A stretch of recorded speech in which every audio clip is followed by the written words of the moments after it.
bird on a tree.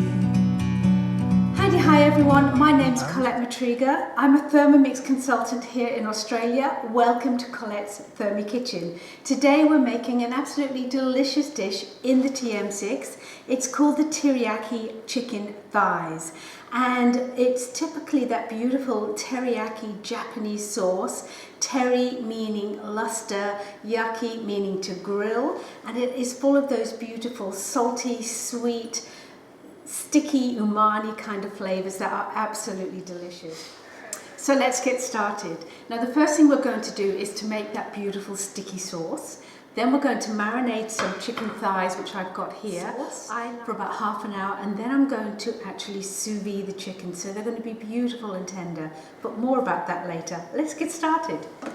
So the very first thing I'm going to do is call up the recipe here on Cookidoo and start cooking. So we're going to pop in some ginger. So the ginger goes in and we hit next, and the Thermomix is going to chop that all up for us. So right round to speed number 7, and then we hit next. I love how easy the Thermomix is to actually operate and work. So, oh, it smells so good. So look how finely that has actually been chopped. It's beautiful. No grating fingernails with a grater. So with the back of my spoon, I'm just popping that down into the bowl. That smells delicious. Just as instructed, and I hit next. So now we're going to add in those classic flavors. I've got soy sauce, so that's going in.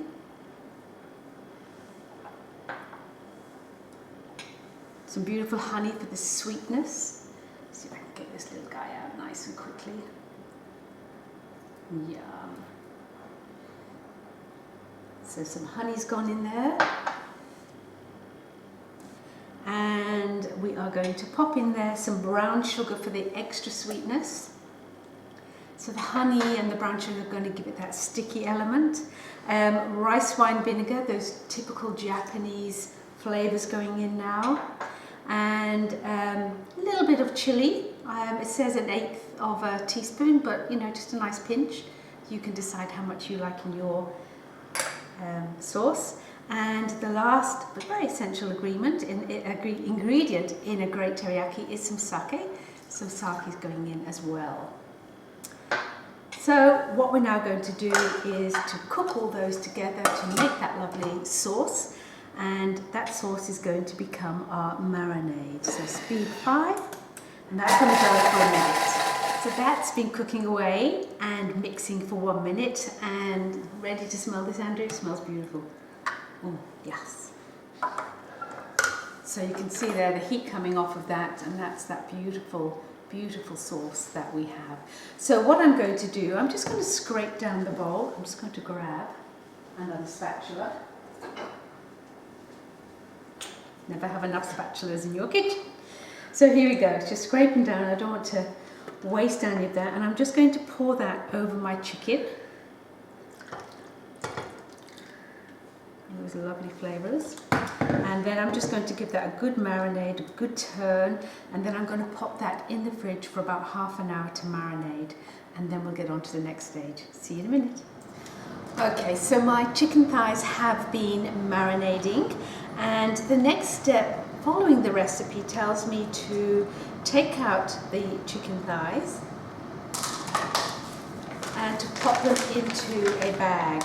So I'm going to use a vacuum seal bag because I have a vacuum sealer, but you can use a Ziploc bag. And what we're going to do is we're going to put our thighs into there. So they've been soaking in that marinade for half an hour. They would taste so much nicer if you marinated them the night before. If you're super organized, you're going to get much more flavoursome thighs. So I'm draining off most of that marinade and then popping them into the bag side by side, just like that. And then what I'm going to do is I'm going to take my vacuum sealer and seal that about just a little bit above that. Now, if you were doing it in the way that you don't have a vacuum sealer, you would get a tub of water or fill the sink with water and you submerge a Ziploc bag, a food grade Ziploc bag, into the water, and that pushes the air out. You then seal it up, and then that last little bit, you push that air out while you do that last seal, and that will work absolutely fine. So I'm going to seal that, and I'll be back with you in 1 second. Here's my chicken thighs, all vacuum sealed, ready to be sous vide in the Thermomix. And we want to keep this sauce because we are going to brown and just cook the chicken just a little bit longer. I'm going to make this into an absolutely beautiful sticky sauce to serve with it. So keep this to one side. The next thing that the Thermomix tells us to do is to bring water to temperature. So again, you can follow the recipes exactly as per the instructions, but I have a blade cover and I'm going to use that because what it means is that I can drop these directly into the bowl. If you don't have a blade cover, you will need to use your basket, and you'll need to fit these into the basket. So you have those two options. So the instructions tell you the basket method. What I'm doing now is the blade cover method. So the first thing I'm going to do is drop my blade cover in.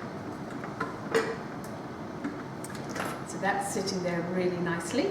And then I'm going to continue with the instructions, and I'm going to put just under 2 litres of water in here, and then we're going to bring that up to the right temperature for chicken, which is 75 degrees from memory. So be back in a minute. All right, so the blade cover is in the bowl, and I've added in warm to hot tap water just to speed things up a little bit. I've got just under 2 litres. And I've added a teaspoon of either citric acid, ascorbic acid, or lemon juice. And you need to do that every time you sous vide in the Thermomix. What I'm now going to do is bring this to temperature. So I'm back on to following the guided cooking. So it's saying 15 minutes at 75 degrees, and all I need to do is to turn the dial. Now, because I've used that warm water, what will happen is in a minute I'll get a temperature gauge as to what temperature that water is at, and all I need to do is wait for it to hit the 75 degrees, and then I can stop it and go on to the next step. So I'm expecting that to probably take just a couple of minutes, and then I can actually bypass that, save myself about 10 minutes, pop the chicken in, and then start sous viding. Alright, so I can see that my temperature has reached 75 degrees as instructed. So I'm just going to stop the Thermomix and go on to that next stage. Now, as I said, it's telling me to pop the basket in and to sit this in the basket, but because I've got the blade cover in, I don't need to do that. I can just drop that directly into the bowl, and you've got to make sure, so 75 degrees is a little bit hot, but not too hot, so you can, depending on how you touch it. So you've got to make sure it's submerged, which it is. And the lid's going to go back on, and off I go. And now it's going to cook for 1 hour, sous vide style, at 75 degrees. So the sous vide has now finished. They have been cooking for an hour, and it's now time for me to move on to that next stage. So Andrew, do you want to just take a little look into the bowl so everyone can see how the bag is submerged in the water and that's been cooking? So I'm just going to take that out now, and I'm just going to pop it into this jar.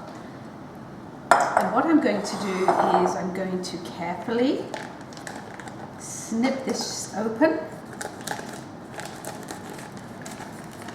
And what I'm going to do is pour out the excess liquid, because I want to save that and include that in this marinade that we're going to make into the sauce. So that's going into that bag. And then I'm going to make sure that these chicken pieces are nice and dry. Definitely smell that marinade, it's beautiful.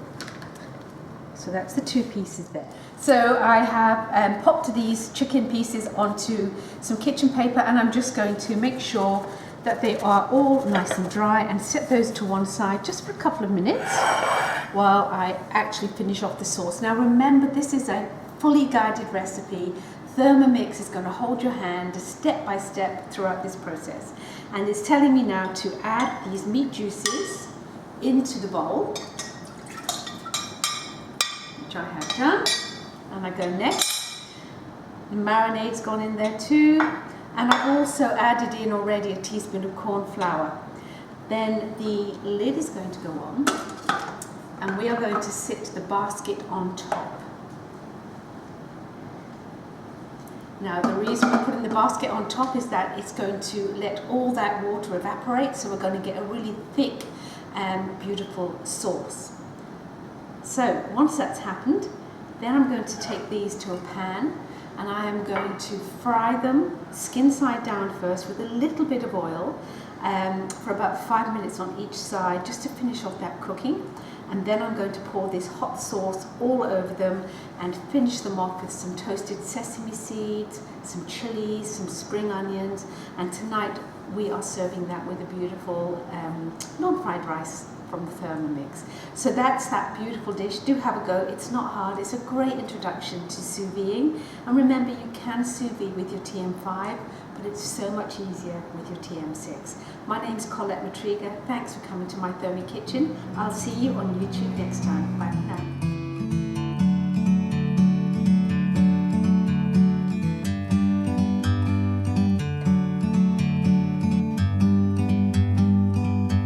Like a bird on a tree, I'm just sitting here